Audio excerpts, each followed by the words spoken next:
What's up, YouTube? Brian here with Team D-Boyz Infinity, and today I'm coming at you with the deck profile from the deck I piloted at the Atlanta Regional back on Sunday. First, I'd like to shout out my teammate Chris Snow, who came in 26th place, so congrats to him. Um, anyway, I wanted to play something with Draco. I think the best way to play Draco is to play Zoo in it, and the best way to play any deck is to play Zoo in it if you can. And so I decided to. The cool thing about Draco is they take up a lot of main deck, but they don't really use extra deck at all. So you can play with like a bunch of zoo monsters, and it's really cool because this deck doesn't have the same recovery options that pure zoo does, but you can just play loads of zoo Xyzs, and you can continue your stacks until you eventually win the game outright from card advantage. And also offers a little bit more power with a card like Masterpiece. So I decided to play this deck. Now, I didn't get a lot of testing in because I hadn't played Yu-Gi-Oh! For about a week before the regional. I'd been dealing with some stuff, especially with my grandmother. And so, yeah, a lot of it's theory. I kind of took my play style as well as my theories on the format and my one friend's theories on the format, and I kind of extrapolated those over to like a deck list that's fairly standard, but I did make a couple tech choices. So without further ado, I'll get into the deck profile. If it's something kind of techy, I'll explain my choice a little bit. If it's pretty standard, I'll go quickly through it, and then I'll get into my matchups afterwards. So without further ado, let's hop in. So for the monsters, I played 2 Masterpiece, Boss Monster wins game, 2 Dynamite, 2 Ignis Heat, Amazing going second. For the Zoo monsters, I played double Rat Pier, because you have to, double Ram, 2 Thoroughblade, 2 Whiptail, and the last monster is Maxi. Not much to explain there, just played 2 of all the good monsters. Onto the spells, we play triple Diagram and 3 Terraforming to go with it. Obviously, Diagram's very insane, getting to all of our Draco cards, and then popping Ram as well is really cool. And then 3 Barrage. This card's a power card. A lot of times if I open it, I hold it to try and finish my opponent off next turn and just use my normal summon to beat them. And then, of course, for the True Draco spells, 2 Heritage, 2 Disciples, back row removal, as well as extra summons, recycling power, draw power. Very good. And then 2 Potted Desires. Best card in the game. Honestly, one of the best draw cards. +1, 2 Twin Twisters, and then the one-ofs I played over Geki and a Book of Moon. Book of Moon is a cool spell out to Masterpiece because you can flip it down and destroy it.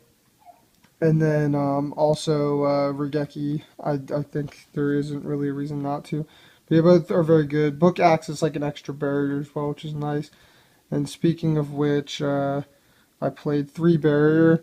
I expected a lot of mirror matches, 2 returns, and 2 Apocalypse for some versatility in my Draco cards. So that's it for the main deck. Onto the extra deck. It's pretty self-explanatory. I play 3 Dryden, 3 Shockanine, 2 Bull. Never needed a third, but I might play one instead. Same with the Tiger Mortar, and then a Borbo and a Hammercon. And then the Link monster, Mrs. Radiant, and then these 2 I never made were Dweller and Emerald. Dweller's very good in the Dino matchup, but neither of them came up, so I could have just played 3 of all the other Zoo Xyzs. Onto the side deck, I played 2 Kaijus to deal with Masterpiece, 2 Ash for the Draco matchup, 2 Ogre. Ogre is, a lot of people are straying away from it because of cards like Shuffle Reborn. So you can, when the normal summon gets hit by it, you still have extended plays. But Ogre can still stop Barrage and Diagram, so I thought it was worth a play on the side. And then I played triple Book of Eclipse. So my theory behind this, me and my friend figured everything was about targeting or destruction effects. There's a lot of techs like My Body and Pianissimo are seeing a lot of play. And we wanted to have a board wipe that didn't target or destroy. So I played that kind of as my board wipe instead of Dark Hole. I never saw it, sadly, so I don't really know exactly how good it is, but the card is pretty strong in theory, so that was the theory behind playing Book of Eclipse. 2 enemy controller, Card's very good. Play around Floodgate Trap Hole. I honestly wish I could have mained it, but yeah, it was very strong. 3 Deflector for the mirror match, and then the 1 Floodgate Trap Hole for going first.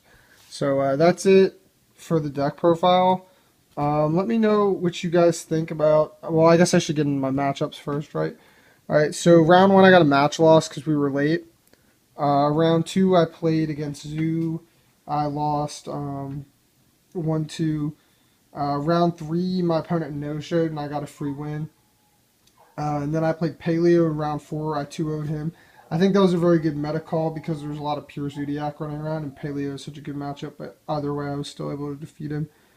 And then Lightsworn was what I played in round 5. I won 2-1. Round 6 is when I got knocked out. I lost to Pure Zoo. A friend of mine, we were a very simplified game state, and I could have won the game with enemy controller. And when I flipped it, he chained order. It was like the last card he had left, and it ended up winning the game in time. So, very entertaining game 3. But, yeah, I ended up sticking around to see my boy Snow top, so that was exciting. So, overall, it was a good experience at the regional. Can't wait till the next one. And if you guys have any comments or questions about the deck, leave them down below. Like the video if you enjoyed it, and subscribe to the channel if you're not subscribed. Thank you for watching.